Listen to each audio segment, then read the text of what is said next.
All right, hey, well, welcome to chapter 6, and actually the third and last chapter of our Newton's Laws before we jump over to energy. Let me go ahead then and get us started, because I'm going to try to do chapter 6 on a little quick pace, because a lot of our lecture time was taken up for the exam, rightfully so, and so now let's see if we can get chapter 6, which kind of has two big steps in it, out here. That might mean that I won't probably get a chance to do a bunch of examples, although I made a big long list, so if we have any extra time, I will.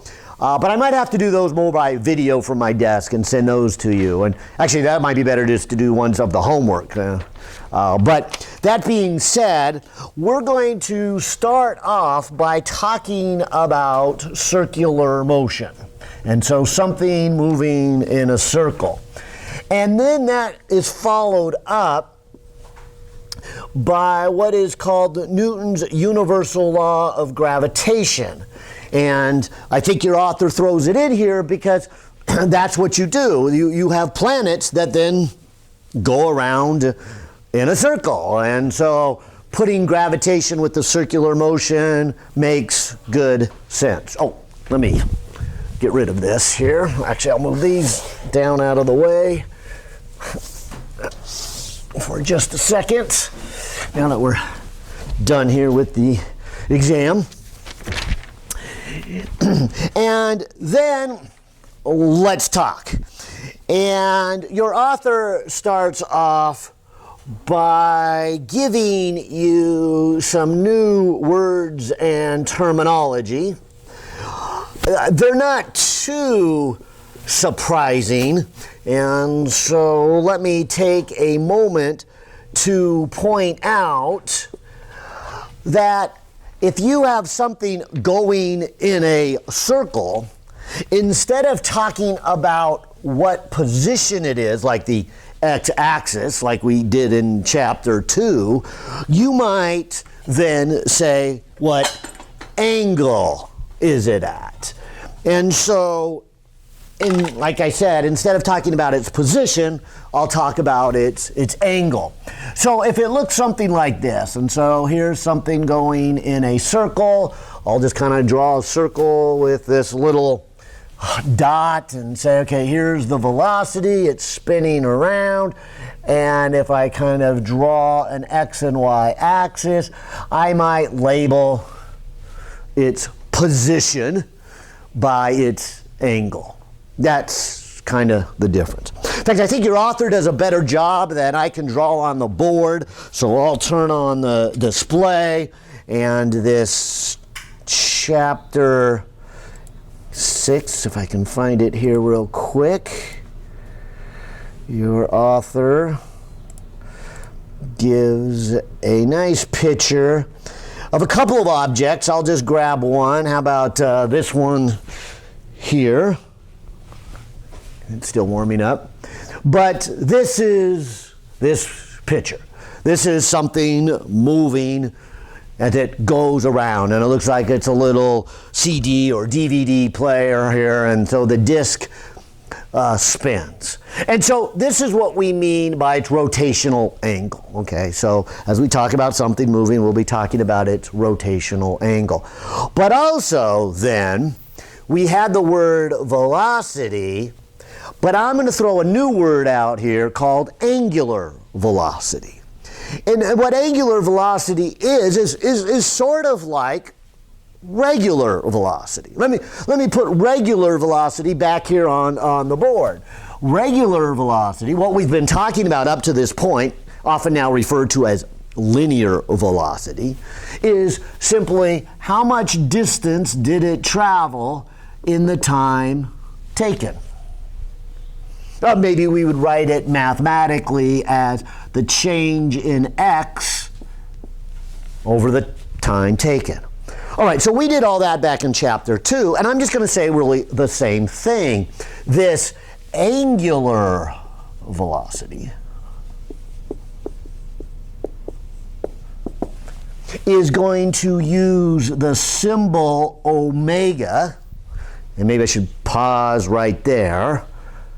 That's not a W, it is an omega. You'll see a bunch of Greek symbols. Most of the time, not all the time, we like to reserve the Greek symbols for things that have to do with rotation.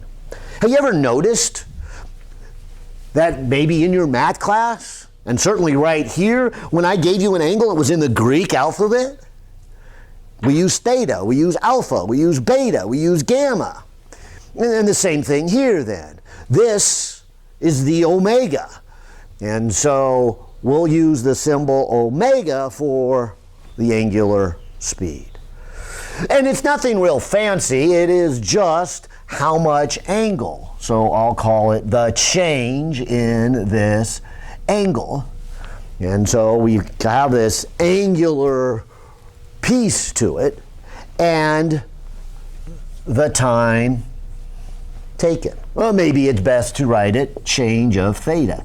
How much does the angle change with time? So that's where we start, but there's also a little piece of math that you might have forgotten. It's important to remind you. When we talk about angles, we can measure them in either one set of units called degrees, and I think you were asking about it last time. And what's the other option?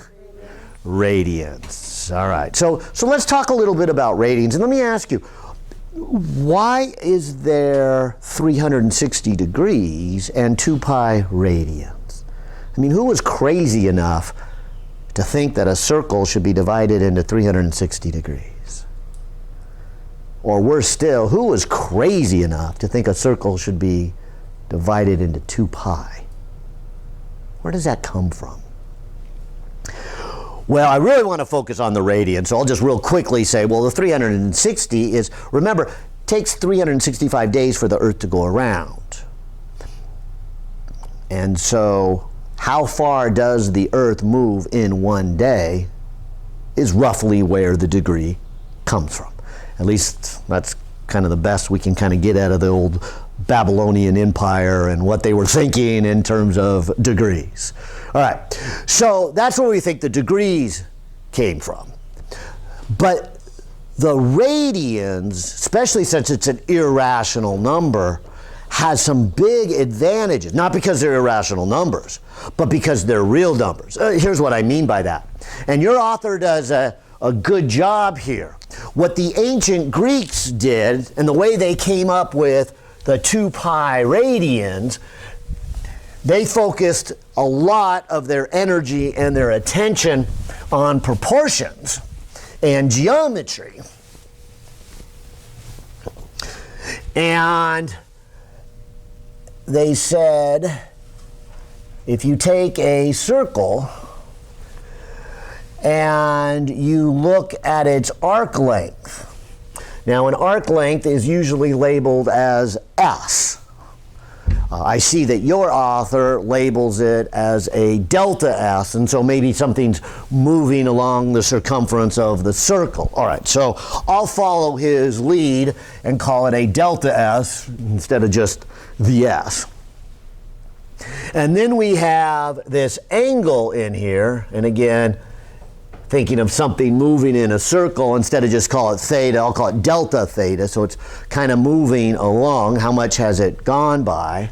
And then he uses the little r for the radius here. But the ancient Greeks realized that a useful definition of the angle was to take the arc length and divide it by its radius. And you can see that a little better if you make a bigger circle. And so I'll make a circle in blue. And if I extend these lines out, you'll see now you'll have a bigger arc length and a bigger radius. And so the bigger arc length divided by the bigger radius is still the same angle. And so their definition of an angle was that ratio of how much is the arc length compared to its radius. Now I think you know if you did a full circle, its arc length would then be?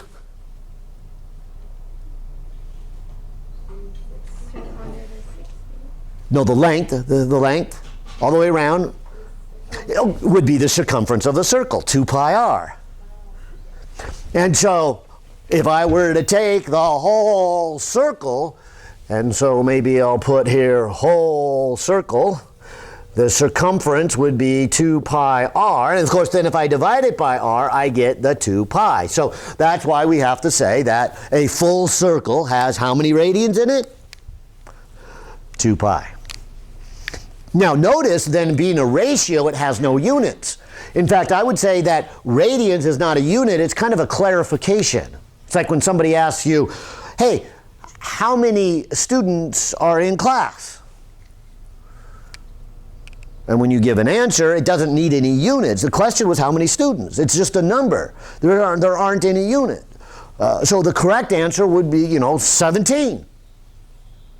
You can say 17 students if you want. That just clarifies it so nobody's questioning, what we're talking about. But you asked for how many students, and the correct answer is a number, and that's what we have here. So some of you are going to struggle with this idea, do I use radians or do I use degrees? And the answer is, if we're talking about just a number with no units, it must be radians. And I hope that ties back to your question you asked last time. It's like, are we ever going to use radians, and how do I know? That's how you know. And yes, we're going to use radians, and we're starting here. All right, so I want to point out then that if you have forgotten this little tidbit, probably from your trig class, there is a mathematical connection between distance and angle and radius. And I'm going to use that over here. Because if I come over here and think about regular velocity as being the distance traveled, and in this case when it's going in a circle, the distance traveled would be the arc length. So let me write that as a delta S over delta T. And then if I remember this nice ratio that the arc length is equal to the radius times the angle, then I would have something that looks like this. R times the delta theta over delta T. And this delta theta over delta T is what I'm trying to start this chapter with. We're going to call that its angular speed. This is the omega. And so, as we begin to talk about circular motion, here is kind of our first connection. When something is spinning in a circle, and so I'll take a ball on the end of a string and spin it around, I could talk about its, I'll call it its regular speed. How much distance did it travel? But I could also talk about its angular speed. How much angle did it rotate? Those are mathematically connected by the radius. And so if I know one, I know the other. That's what I'm getting at. I can give you angular speed and you can give me linear speed. And I hesitate with that word linear speed because it's not really going in a straight line. So let me just call it regular speed. So I got angular speed and regular speed. But when I know one, I can get to the other. And that's what this first picture and this first discussion is trying to get at. Because again, we're talking about things that go in a circle. All right, let's keep talking. I'm going to take you way back to chapter 2 and ask you, what is the definition of acceleration? Good. Change in, and I want to hear it again, velocity. You didn't say change in speed. You said change in velocity. See, because velocity has two things with it, right? Velocity has a magnitude, that's what we call it, speed, but it also has its direction. And so I'm going to come back to this ball again on the string and spin it and ask you this question. If I spin it at a constant speed, is it accelerating? All right, and so hopefully it's the same question I asked you in lab, and you're like, oh, yeah, it's accelerating. Because acceleration is a change in velocity.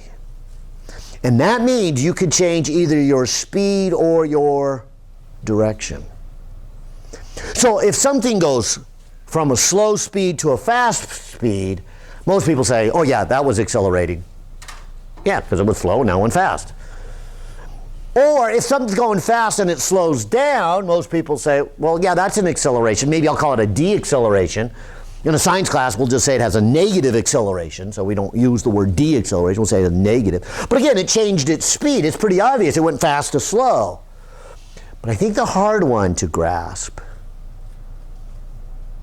is, does it accelerate, even though it's going the same speed, when it turns? And I'm trying to convince you, yes, it must.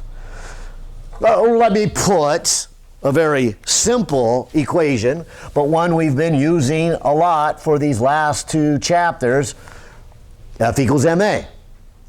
This technically is net force, okay, and it's technically a vector, okay, but this equation is saying that if you have a net force, you have an acceleration, or the other way around. If you have an acceleration, you must have a net force.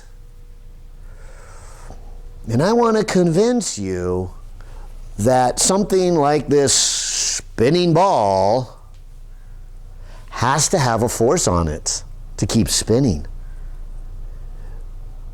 Because we have to have a acceleration, because it changes direction. So even if it doesn't go faster, it does have an acceleration, which means it must need a force. I mean, if I were to let go of the string, I'm hoping you're seeing that the force that helps this thing go in a circle is the string itself. It's the tension in the string. And so hopefully I won't hit anybody here. So maybe it gets right here, I'm going to let it go. Whoa. See, once I let it go, Newton's first law says, okay, now there's no more force. It goes in a straight line. Now, I guess there is gravity, so I'll forget about that for just a second. But as I was spinning it around, it was only able to go in a circle because it did have a force on it. And this is my way trying to convince you that is an acceleration. An acceleration is not just a change in speed, it is also a change in direction. Either one of those. In fact, you guys in the lab heard me say this question: where's the accelerator on a car? And most people immediately respond to the pedal on the right. They call it a gas pedal, and that makes the car go faster. You stomp on that, it goes faster. And that definitely does accelerate a car, no doubt. But the brake does that too. The brake slows the car down. That is an acceleration. And maybe you might want to call it a de-accelerating. But the one I'm getting at is that big steering wheel in front of you is also an accelerator. That changes the direction.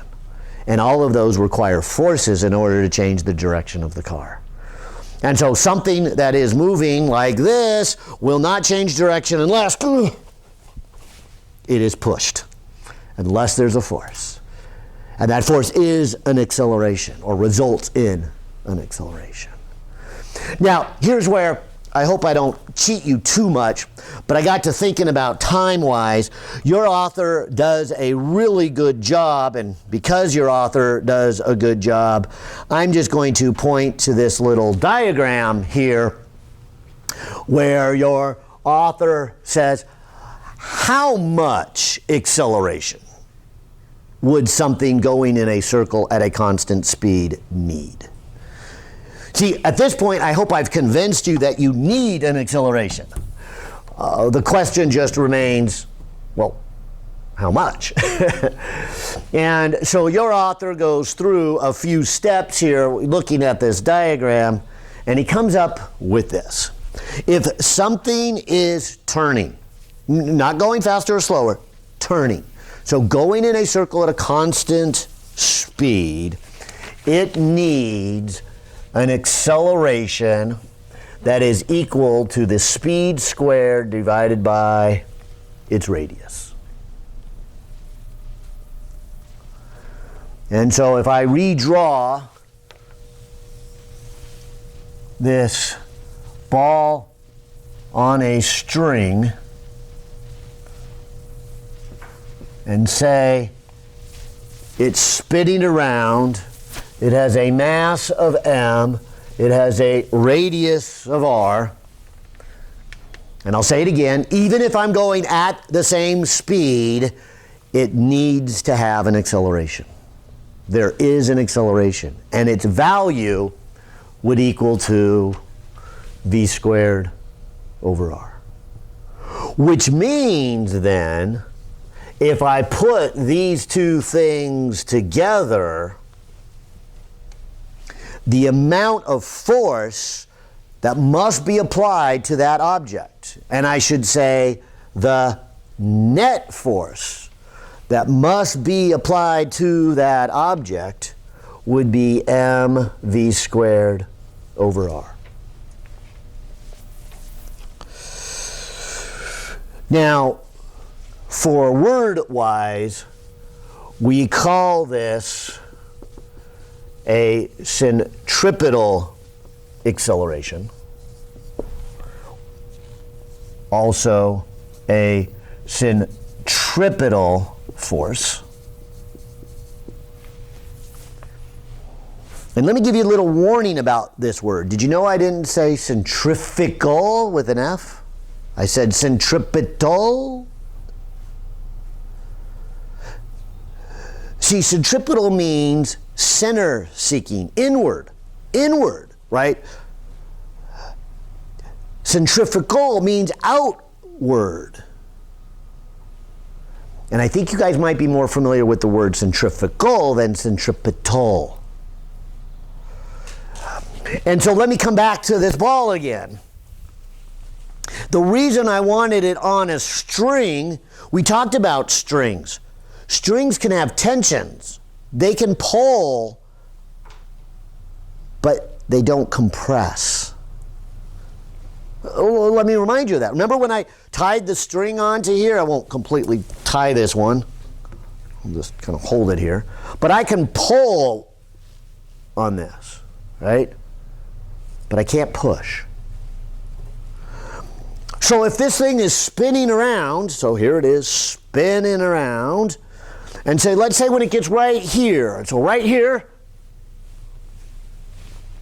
string's over here in my hand,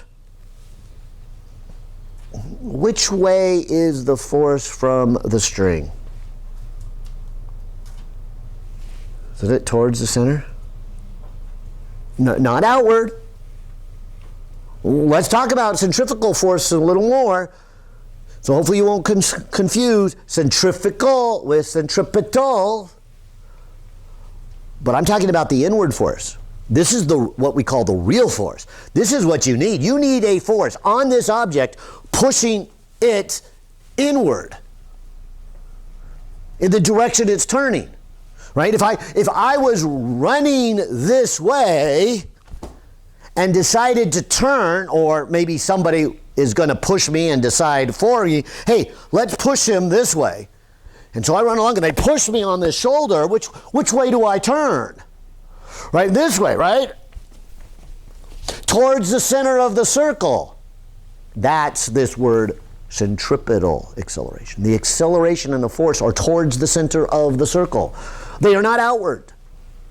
Now, I know you're probably still asking yourself, wait a minute, I've been in a car. I've been in a car that's turning. Doesn't it feel like you're being thrown out? All right, well, let's talk about that. But I first want to get to this point that the real force, because you're going to hear me say that centrifugal is a fake force, a fictitious force. And I know when you're riding in the car, I feel like you're being thrown out. You're going, no, that's not fake. If I'm not careful, I'm going to go out that window. That's not fake. All right, and I want to talk about that, but I want to just kind of keep illustrating here, and it's probably because you're so used to riding in a car when it turns and you think you're being thrown out that you don't think of the force being towards the center of the circle. But I hope this string helps. I hope it is showing you that the force is pulling inward. Because what I want you to be able to calculate, because we've done a lot of problems with Newton's laws, this is saying then, if you have something with a bunch of forces on it, and you add up all the forces, that's the net force, and it has to equal to what? mv squared over r. You need a combination of forces to go towards the center of the circle. By the way, did you notice I also was not saying that the centripetal force is a new force? Right? Back to this ball. I did not say that as this ball is spinning around, it has a force from the string and a centrifugal force, or centripetal force. I didn't say that, did I? What I'm saying here is all the forces on this ball, which in this case would just be the tension, has to add up to be mv squared over r. And so in this case, the tension, since that's the only force, when I add it up, I get just tension. That does have to equal then this number, this centripetal force. So the good news here, but my warning for you, is when we start to do these problems, we're going to do it the same way I've been telling you for the last 2 chapters. Take a look at the free body diagram. Mark all the forces. That means everything touching it plus gravity. And in this case, though, they should add up to mv squared over r. That's the new piece. The new piece is once I add all the forces, so you've been doing this, I'm going to set it equal to mv squared over r because the acceleration is v squared over r. And that's really the first half of the chapter. I mean, to kind of simplify this chapter as much as I can, that's how I would say. You've already been doing this. So you take something, add up all its forces, set it equal to mv squared over r, and that's the new piece. The new piece is knowing that something going in a circle has a particular acceleration. Now, I mentioned that I would talk about, and I will, and I'll show you some pictures here, but what we call a fake force, and I'll give you 2 of them. There's a few others, but for us, we'll just focus on these 2. But we call these fictitious forces because from a science perspective, they're not really forces. However, from a perspective of an individual or maybe from an object, they could matter. And so centrifugal and what we call a Coriolis force really need a explanation because it's easy to kind of overlook it. Oh, and I guess, by the way, before I leave this equation, I should probably also do one more step. Remember v squared we could write in terms of its angular speed. So if I go m over r and replace this with r times omega squared, the r here would square and cancel with 1.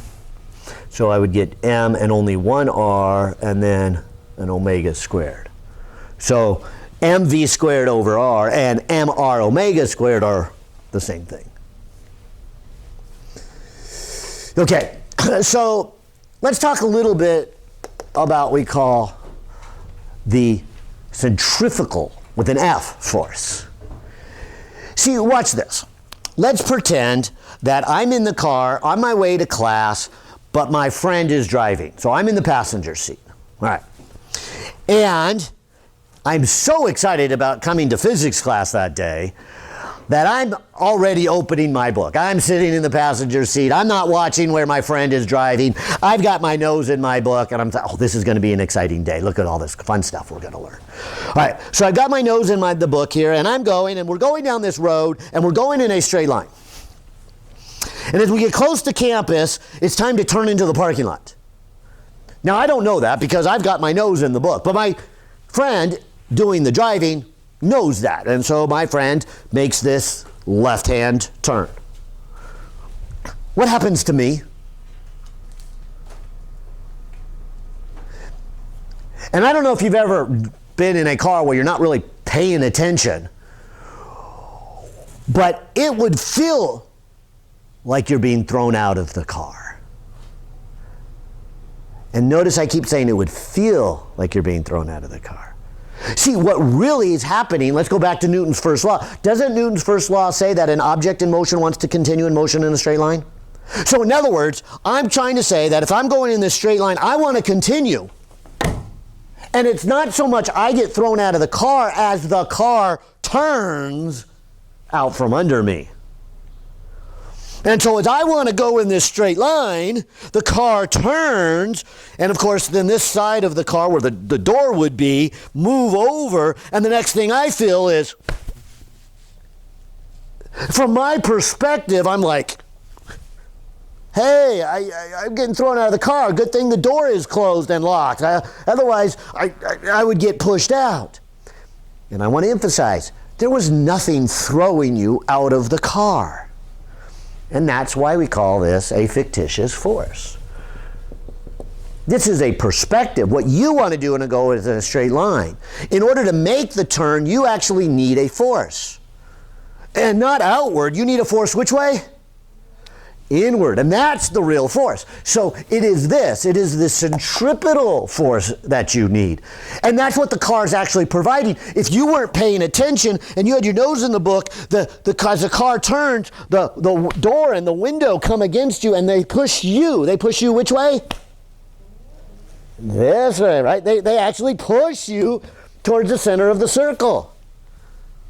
And that's how you get your centripetal force. The side of the door actually gets you. It's not throwing out. It's throwing you in. It's throwing you into the circle. But like I said, from your perspective, that's not how you're going to interpret it. So, of course, this word, which again means outward from the center, is why it's kind of in the common language. It's from the perspective of that person in the car. But really what that person in the car needs to do is to turn. In fact, as humans, we're so used to riding in a car, we kind of don't even realize that we need this force to turn. I mean, you're driving along in a car, and if you're paying attention and the car turns, people just kind of naturally lean, pull on the seatbelt a little bit.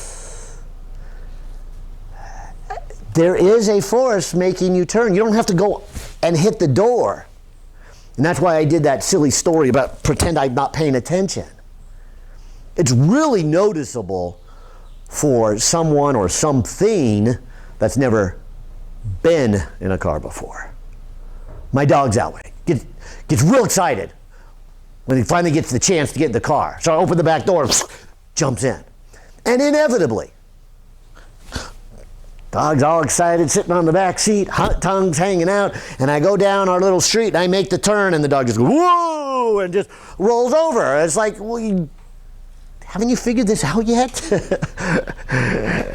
And I'm sure it's lack of brain power. Dogs aren't as smart as us humans, although some dogs are pretty smart, but not, and some humans aren't so smart. No, I shouldn't go down that road. But we kind of play a game in our own mind, not even knowing it, because we know how to ride in a car. But a dog doesn't do that. And of course, a young child doesn't know how to do that, which is why they need to be in that car seat, right? And for other reasons. But they need that force to make them turn. All right, well, I probably shouldn't spend too much time on here.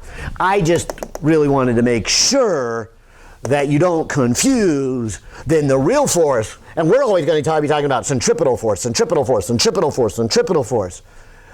The perspective force is centrifugal. And that's kind of this outward thing. Now, a Coriolis is kind of the same thing. Imagine this for a moment. What if I had a friend, and this table kind of moved, so maybe this would be a good example. But I had a friend on the other side of that table. And my friend and I are going to roll a basketball back and forth to each other. So here we are. We're going to just kind of roll. Okay. But what if, while we're playing this little game, this whole table that we sit on is on a rotating stage?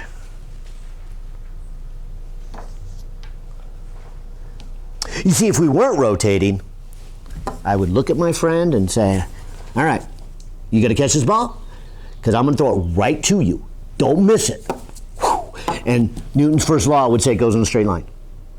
Once I stop pushing on it, it goes right in a straight line, right to my friend. My friend catches it. But what if we were rotating?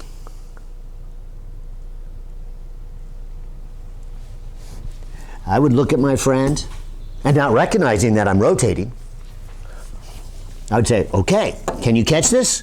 Because I'm going to throw it right to you. And Newton's first law, it should go straight to you, right? So I see my friend and I give it a little push. But while the ball is going in a straight line, what happens to my friend? Yeah, because they're rotating, the ball goes in a straight line. And it's not that I missed my friend, it's my friend moved away from me. But what perspective would that give my friend? My friend would say, okay, roll it towards me. And they see me release it, and it starts off perfect. And so they go, okay, you threw it right. You threw it correctly. You threw it right to me. Perfect. But while it's coming, they go, wait, whoa, whoa, whoa, whoa, whoa, whoa. It's over there. And so during the motion, as it is coming to my friend, from my friend's perspective, it looks like it goes off to their left. Now, did it really? No. It went in a straight line. It's that my friend was rotating. And so this is another piece of rotation that is a fake force. That's called the Coriolis Effect. And it was first noticed by the British Navy, who did something like this. They said, all right, here's the Earth. And the English sail in their little ships, and they catch the Spanish in anchor. Now, the Spanish are to the south of the English. And they've got these new cannons that have never been fired quite so far, ever before. And they load up these cannons and they say, hit the ships. They're at anchor. They're not moving. Point the cannon right at the Spanish ship. Fire! But are they really at rest? Aren't they on the earth spinning?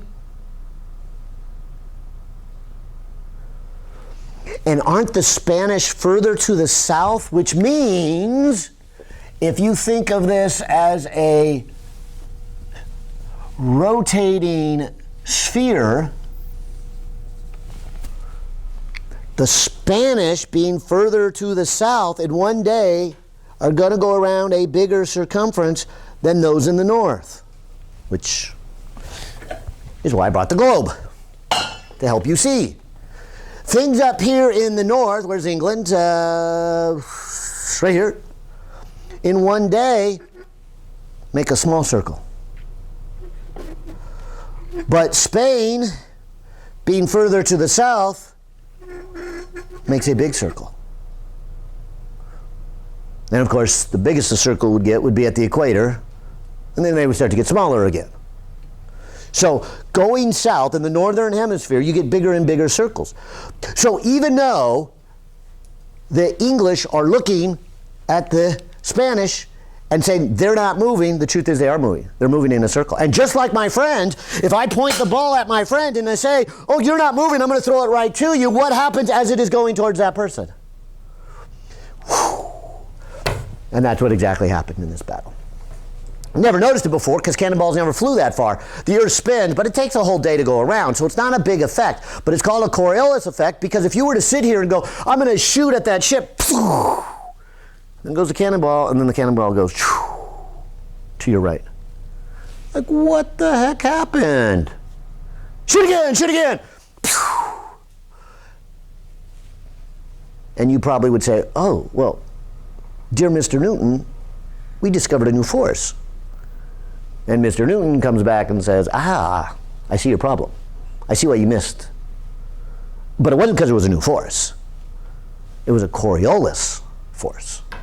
Probably a terrible word. Some people even refuse to use the word force. So you'll find it labeled as Coriolis force or Coriolis effect. Because it really is effect of being on a spinning stage. All right. So this probably I shouldn't say too much more about because I really want to focus just on the science and say, look, this is the force we need. We need a centripetal. There is no such thing as a centrifugal force. Well, if any of that made sense, and before we do the second half of this chapter, let me look here and kind of help you with some neat picture here. Your author's got a lot of them. Not sure which one might be best, but I think maybe this one and the next one might be the best ones to do. Let's look at this car, and we're looking at the back end of the car, and the car is not only just driving away from us, but if you can see the front wheels, it's making a left-hand turn. All right, and so I'm just going to ask again. Car is turning, is it accelerating? Absolutely, it's changing direction. Mm-hmm. And so if I were to say, let's do a free body diagram for this car. All right, so I come over here and I say, all right, free body diagram. Now, free body diagram means I have to add up all the forces and set it equal to MA. So that's what we did, starting in chapter 4, continuing in chapter 5, and continuing here in chapter 6. But like I keep saying, take these 4 steps. 1, got a good physical picture of what's going on? And I think your author did that well for us, so I won't try to draw a picture. Let me go to step 2. Step 2, free body diagram. All right, so free body diagram. And maybe to keep it simple, I'll just make a little dot. So there's my car. What are the forces on this car? So keep in mind that I like to say it this way. It's gravity and everything else touching it. Okay, so let me do gravity first. So gravity is pulling it down. We called that a weight. It is equal to m times g. So there's my first force. And then everything touching it. So what's touching this car? And I think it's fair to say it's just the road, right? The road is touching the car. Nothing else is. And so like we did in chapter 4 and also in chapter 5, in fact, we took a deeper dive about friction in chapter 5, we would say that if something is on a surface like this, there would be a compressional force on it. So there'd be the normal, and then there would be this rubbing, and there would be friction. Okay? So I'm going to say that the compressional or the normal is this way. Which way is the friction? Perpendicular. Yeah. And so this tire, hopefully as it is rolling here, is actually then, I can say this well, is pushing on the road this way, so the road will push back like this.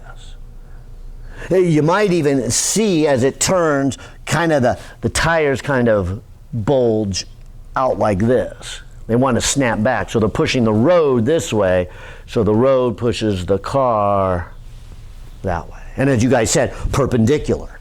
But notice it is perpendicular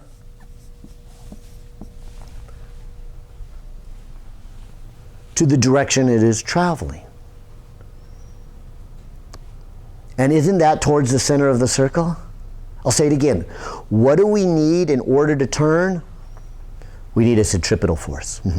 We need a force towards the center of the circle. So, looking at all these forces, which is the one making the car turn? Which is the one that we would label as the centripetal? Yeah, the friction.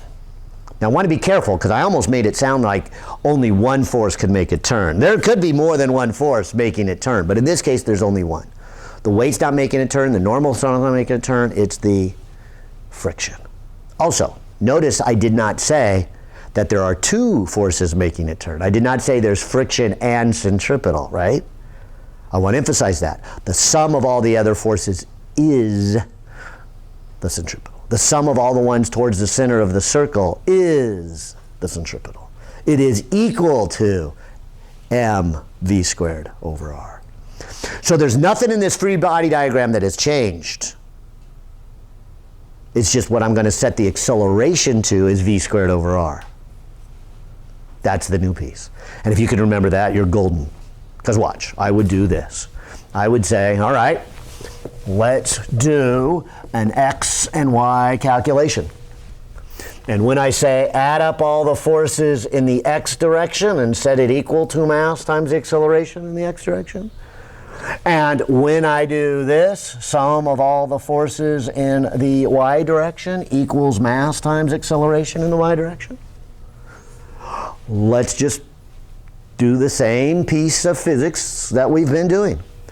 Let me look at my free body diagram. Let me, of course, pick a grid. We had this discussion last time that, hey, sometimes you want to tilt your grid. And if you remember, a little warning I gave you is you should put your axis towards the direction it accelerates. And remember that one going down the hill? It was accelerating that way, right? So I put the axis that way. What is the direction of the acceleration on this one? Towards the center of the circle. And in this picture, it's to the left. So I would say sticking to the tradition is the way to do this one. Because the traditional grid does have the x-axis towards the acceleration, which is towards the center of the circle. You may even change the direction from positive to negative. And I'll ask you guys, should I do that or should I leave it the left negative and work with negatives instead of calling left positive and work with positives? All right, so you spoke up first, so we'll stick to the tradition. And the good thing is, when we stick to the tradition, we're comfortable with that. The bad thing is, we're going to have to deal with negative numbers. Okay? Negative numbers. So it is. And there's probably more to learn with negative numbers, because it's going to be a little harder now with negative numbers. All right, so what? To indicate your choice, I'm going to put x that way, right? Because you want to tell me that that direction is negative x. All right, well, hopefully this is a pretty straightforward problem. If I add up all the forces, which of these forces is in the x direction? There's only one, right? The normal force and the weight are all in the y direction, and the friction is all in the x direction. So let's take the magnitude of the friction, and I'll put a negative in front of it because it's pointing in the negative direction. So I'll let F be the magnitude of the friction, and then I'll put the negative because it's to the left, and you chose negative in the left direction. You chose the tradition. All right, so I would say I have just done this step right here. I'm adding up the forces. This is step 3, right? Step 2 is free body diagram. Step 1 was getting a good physical picture. Step 3 is right here, write out all the equations. And of course, to do that, I need a grid. So that's why I did a grid. I asked you about the grid. You're happy with the grid. All right, so negative F. Now, that has to equal what? Mass times acceleration. What is the acceleration in the x direction? Is this car accelerating? Even if it's going at the same speed, it is accelerating. What direction is it accelerating? To the left, towards the center of the circle. I'm going to keep saying center of the circle because the center of the circle is sometimes left, it is sometimes right, it is sometimes up, it is sometimes down. It could be a lot of things in our drawing, but it's always towards the center of the circle. And center of the circle this time is left. And left this time is negative.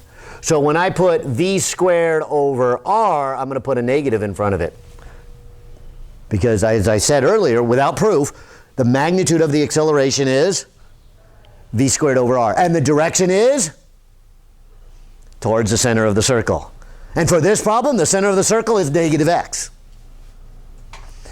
And so that's what we always like to say.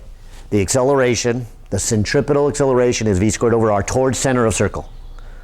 Center of circle may be positive or negative, it may be x or y, but it's center of circle.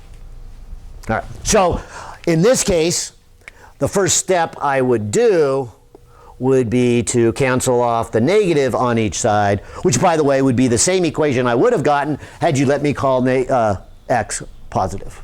I would have had a positive here, and I would have also had a positive acceleration because it would have been towards the center of the circle, which is left, which would have been positive had I chose it that way. So again, doesn't matter which way you choose your axis, just the math will come out easier if, and I'll say it again, if you know the direction of the acceleration, and when something's turning, you know it's towards the center of the circle. And so you always want to put one of your axes towards the center of the circle. Whether it's positive or negative, or whether it's x or y, doesn't really matter, but you're going to have the easiest equations if you put your axis in the direction of the acceleration. Yesterday we did that hard one down the hill, and I put the x-axis down the hill. This time, fortunately, the direction of the acceleration, which is towards the center of the circle, is also the traditional x-axis. So I didn't need to do anything fancy. Let's try a little harder one. Oh, wait, maybe I'd better do the y direction. Nothing real exciting here in the y direction other than just for completeness. All right, so what are the forces in the y direction? Yeah, there's a normal up. There's an mg down. That has to equal mass times acceleration. Ooh, in the y direction. What's the acceleration in the y direction? 0. Right? It's not going up or down. Right? It's turning in a horizontal plane. And so it's towards the center of the circle. I guess if the car was accelerating this way, maybe it would be jumping off of the ground or crashing through the asphalt. It's not doing any of that, I hope. And so the acceleration in the y direction is 0. Which then, if I solve this for normal force, would just be mg. And as you heard me say a few times, normal force is often mg, but not always mg. And so that's probably the easiest one I can do. Oh, if I'm going to get to gravity, I better hurry along. Let's do one more, and we'll switch over to Newton's universal law of gravity. But here can be a real challenging one. What if the car is making a turn on a road that is banked? Ooh. All right, step one. Get a good physical picture of what's going on. It's really kind of the same problem. We got a car making a turn. We're looking at it from the rear end, but the road is banked. So let me move on to step 2. Free body diagram. Free body diagram. I'll put a little dot. All right. What are the forces on it? Well, it's mg. What else? Normal. Now, which way is the normal this time? Yeah, and so looking in that picture, you can see that the banking of the road have given us a little bit of an angle here. And I'm going to do that same kind of tilt. Imagine this road is flat down to here, so my arms are flat. And my head, then, the y-axis would be up and down. And so if I bank the road, so I lift this up by angle theta, don't I tilt my head by theta? And so theta is the angle between the vertical and then where the normal force is now. What about friction? This can get a really hard problem with friction, so here's the good news. Let's do what Caltrans calls the correct design. The correct design with the correct speed means, could you make a turn when it's banked with no friction?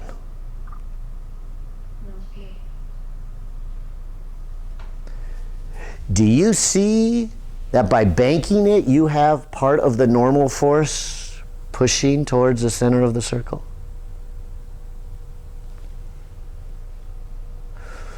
So a nice advantage of a banked road is you're not using friction to turn you. On a level road, that's where the force comes from. It comes from the friction. But on a banked road, a component of the normal force is pushing over on the x-axis and is making you turn. Now, if you go really fast on this turn, you're going to need a lot of force, and so you are going to need some friction from your tires. I would say even if you went slow, you probably need some friction, because if you could imagine just parking your car on a ramp like this, without any friction, it would slide down. So the friction would be up the ramp if you were going slow, and if you're going fast, it would be down the ramp. But that's taking this chapter a little too far. Your author doesn't do that. Your author just says, let's take the ideal design. What would be the ideal design? How would the speed and the angle of the bank compare? And I'll say it again, the ideal design means you don't need any friction. So that means if it was a rainy day, if you followed the speed that's posted, you won't slip. If it's snowy in Santa Barbara, whenever that happens, you won't slip. You can actually make this turn at the appropriate speed with the appropriate banked angle without any friction. That's the beauty of this problem. Oh, and I better hurry on with it, so let's go ahead and begin. So, step one, got a good physical picture of what's going on? Step two, got the free body diagrams for the forces and no frictional force this time. All right. Step three, let's write out the equation, and that means step one of three, or maybe I should say part A of three. I need a grid. What kind of grid do you want to use? And I'm going to say it again. My warning, my encouragement to you is always pick an axis in the direction of the acceleration, if you know it. But so do I tilt it this time? Mm-mm. Which way is the acceleration? Is it going in a circle or a part of a circle? It is. So imagine this car tilted. Isn't it doing something like this? Right? Where's the center of the circle? Isn't it straight over horizontally? It's not down. I'm going to go around. Maybe if you've ever seen one of these people fly a model airplane with a string on it, and the airplane goes around. Where's the center of the circle? It's up there. There's the center of the circle. So the center of the circle is not down here. The center of the circle is right here. So because of that, I'm going to just use the same grid that we did over here. But here's why I wanted to spend a moment on that. See, last lecture, we had the object actually sliding down the incline. The direction of the acceleration in that case was down the incline. And I think when beginning students see an incline, they go, well, the teacher did the incline and the axis down last time, so you're thinking, oh, I should do that too. No, that's not what teacher said. Teacher said put the axis in the direction of the acceleration. I'm not changing what I said. It's just the direction of the acceleration is different. Last time, the object went down the incline, so that was the direction of the acceleration. This time, the object is turning on a slope. And so as it turns on a slope, the center is right here. So I'm always going to put an axis towards or in the direction of the acceleration. All right, so using the traditional axis, so here is x and here is y, I'm going to go ahead and then move on to step 3 where I write out the equations.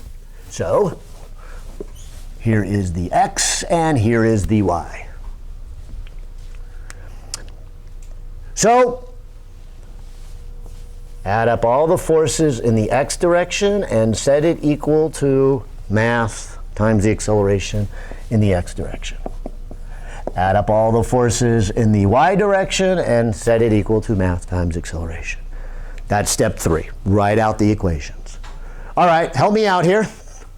Looking at these two, this one right here is all y, no x. So I'm going to put negative mg in that column, 0 in that column. That's the easy one. Because the normal force is now at an angle, I'll have to do the sines and cosines. So cosine of theta would be adjacent.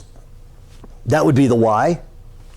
So normal times cosine of theta would be the amount of force on the y-axis from the normal one, and it would be up. See, notice this force is up and left, so the up part is a positive, but the left is a negative, and so the x is going to be negative. Okay, so then I would put normal times the sine.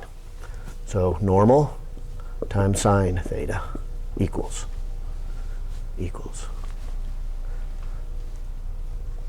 And now we're to the meat of today's lecture. What's the acceleration?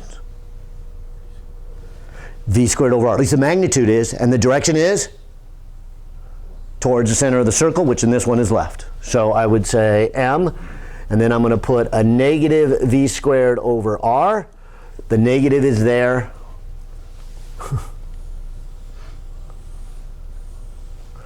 Because it's left.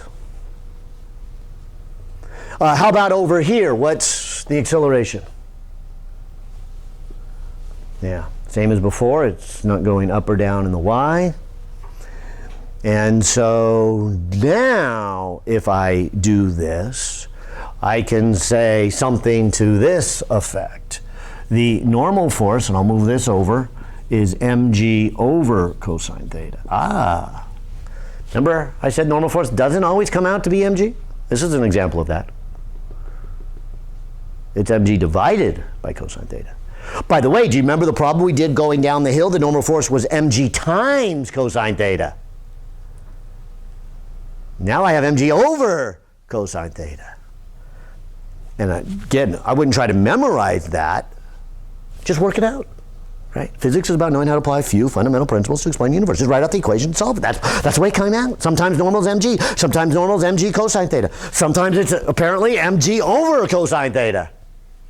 I bet there's many other things that will come out to be. I just got to write out the equations and solve it. But let me use that over here. So over here, maybe the first thing I'll do is get rid of the negative. The second thing I will do is replace the normal force with what it is equal to when I solved it for that column. So there's the normal, there's the sine theta, then this would be m v squared over r.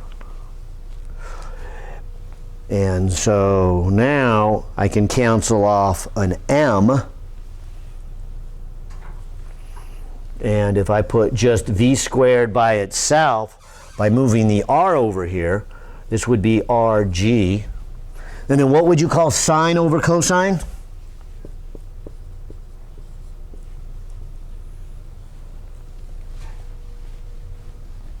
And so this would be the mathematical connection between what is the ideal speed, so you don't need any friction, and the angle of the road. And of course, the radius of the road.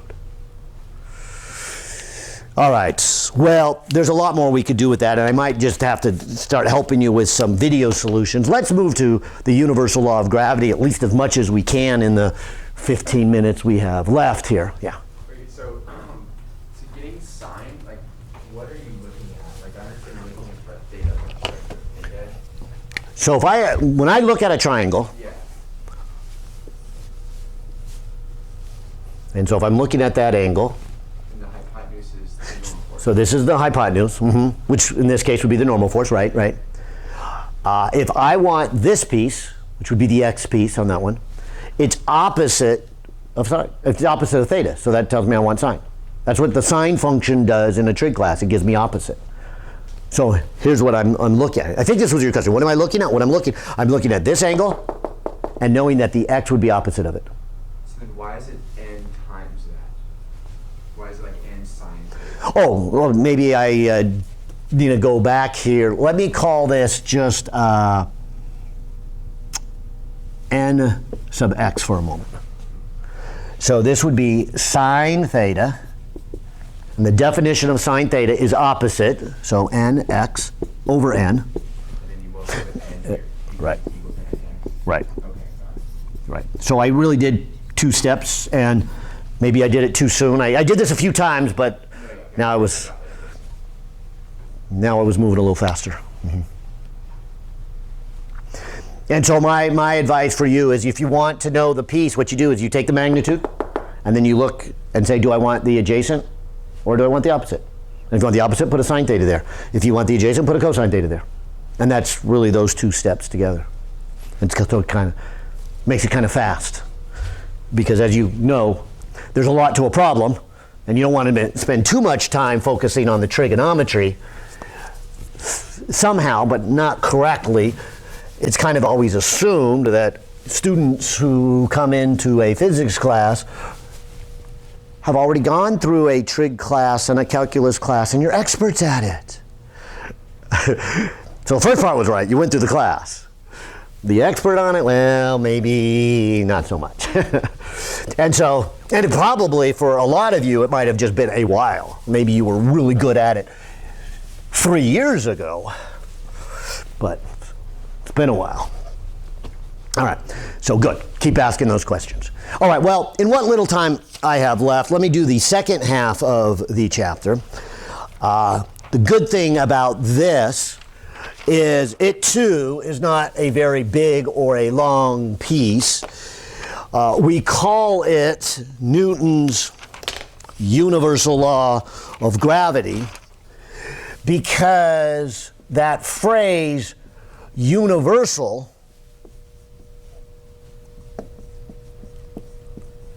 means it applies not just for the Earth and not just on planet Earth, but it applies for every object on Earth and every object that at least science is aware of. And so, like I said, the good thing about physics is a few fundamental but powerful concepts explain a universe of ideas. And so this simply says this, that if you have 2 objects, object 1, so I'll make a little circle and call it object 1. Maybe I better not put a circle around it. It might look like that's another object. All right, so there's object 1. And I'll put another object, and I'll label it number 2.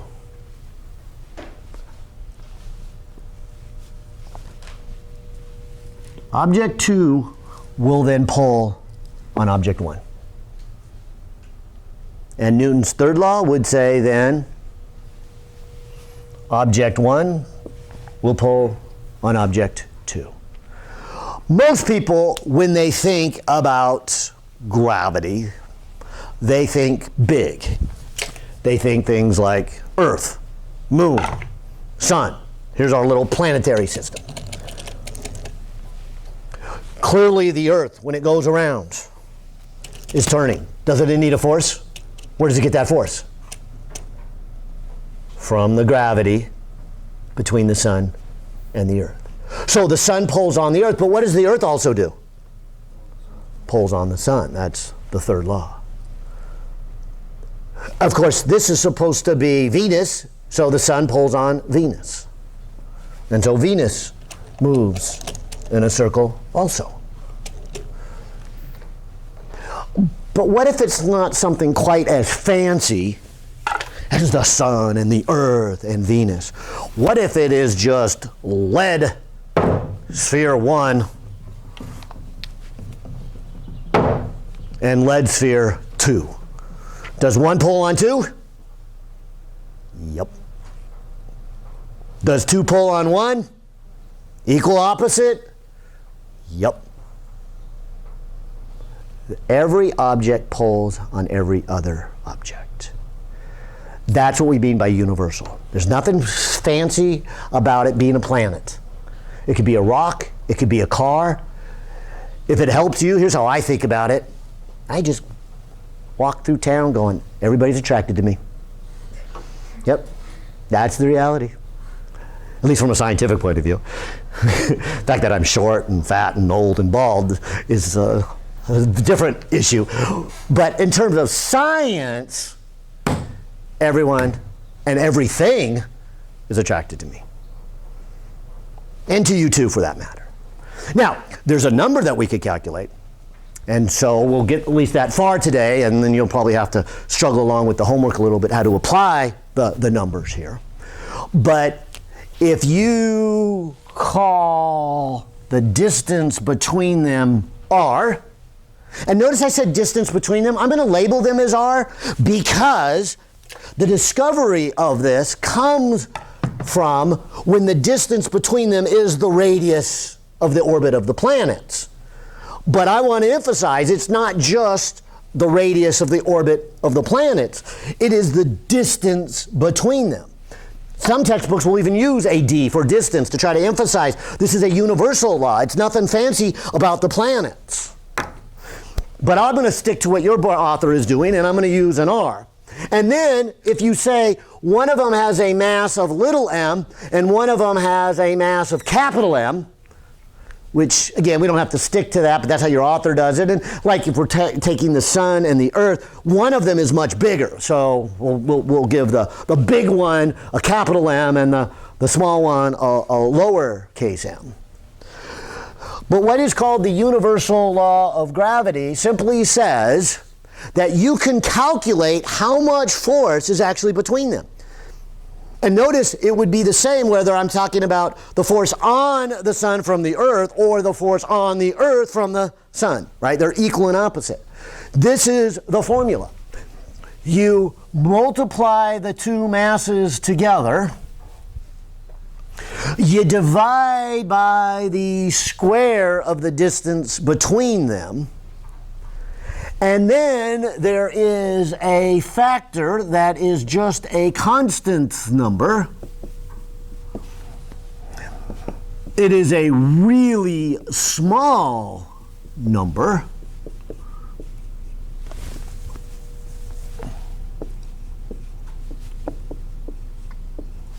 And it has units. Now maybe we'll just have enough time here to talk about this number. Big number or small number? 6.67 times 10 to the negative 11. Small. Now, what does that mean? That means if there's going to be a force that you could actually feel and measure from a human perspective, doesn't one of these really need to be big? See, I think that's why it's kind of hard to convince students there is a gravitational force between these two.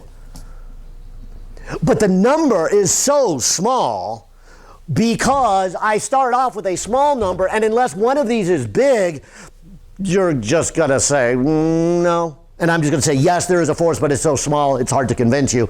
It's really there. Now, if I were to take this being object 1 and the Earth, I bet you would say, oh yeah, whoa, look at that. Yeah, there's a force of that one. You get that. But I would say you get it because you can feel it, and you can feel it because the number's bigger. And why is the number bigger? Because that one, the mass of the other object, the Earth, it's huge. And so again, if this helps, helps me, I'm walking across town, I'm going, yeah, everybody's attracted to me. And then I see McDonald's with the large fries, and I go, you know what? If I have more mass, I'll even be more attractive. So I'll get 2 orders of large fries and keep going. All right, well, at least scientifically, like I said, socially, that's a whole different issue. But scientifically, this is saying more mass results in more force. Either one of them. And this is the calculation. Now, maybe, since we're kind of low here on time, this will at least give me a chance to do one calculation with you. Let's do this small calculation.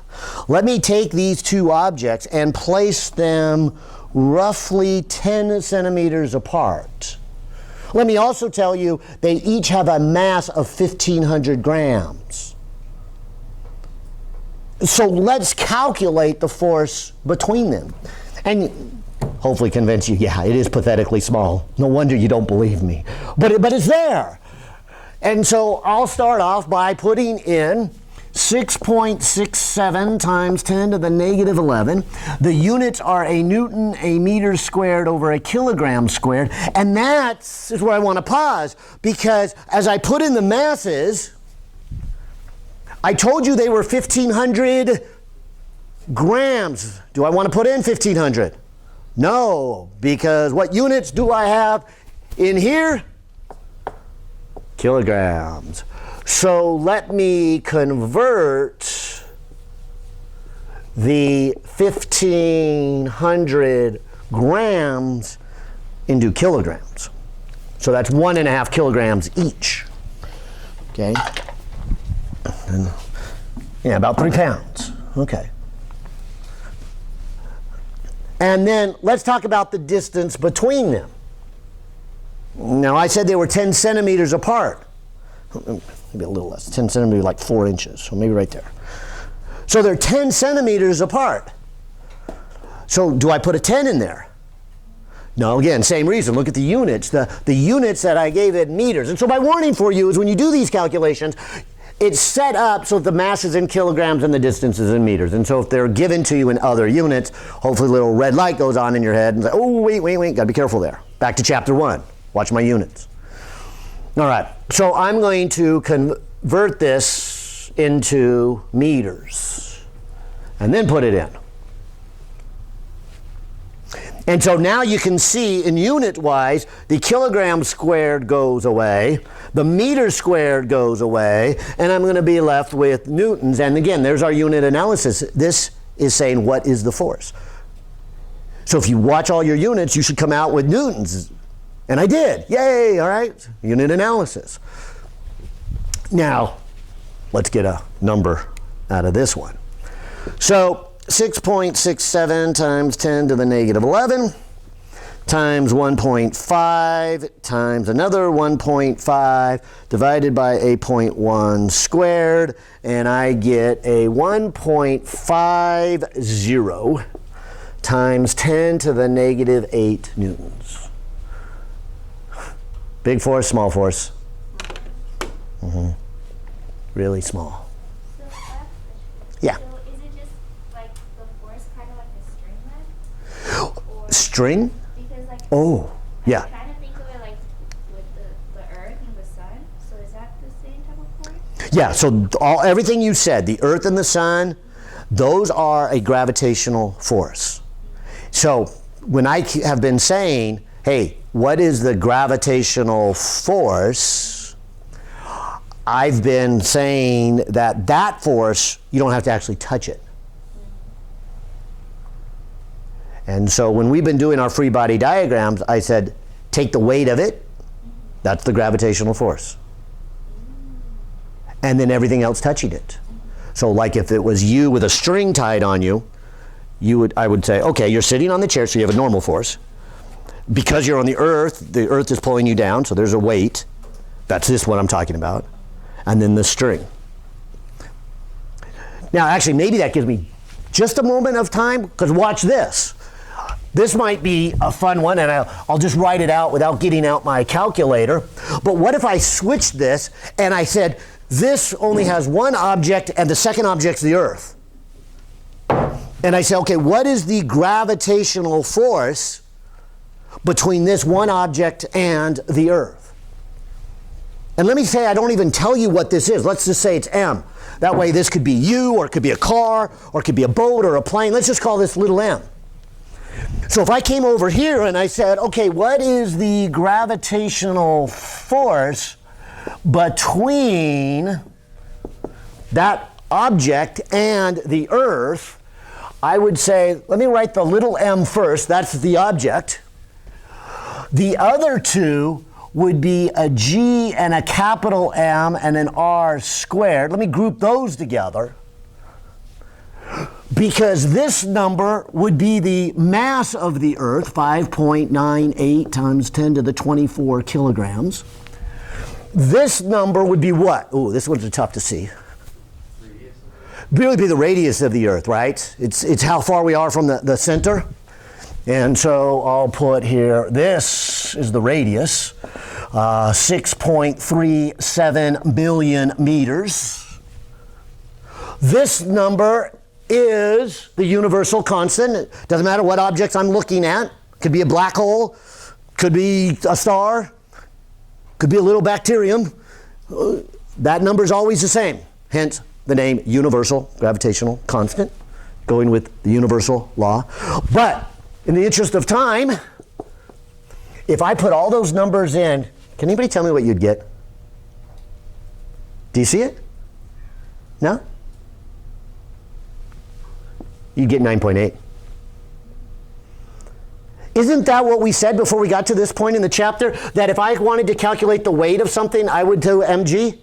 We did not explain why it was 9.8. All we said is it is 9.8, right? We did a lab, we took Bob, we dropped Bob in the picket fence, and we found out that it would fall at 9.8. And so we just accepted it as 9.8, but we never tried to explain why it was 9.8.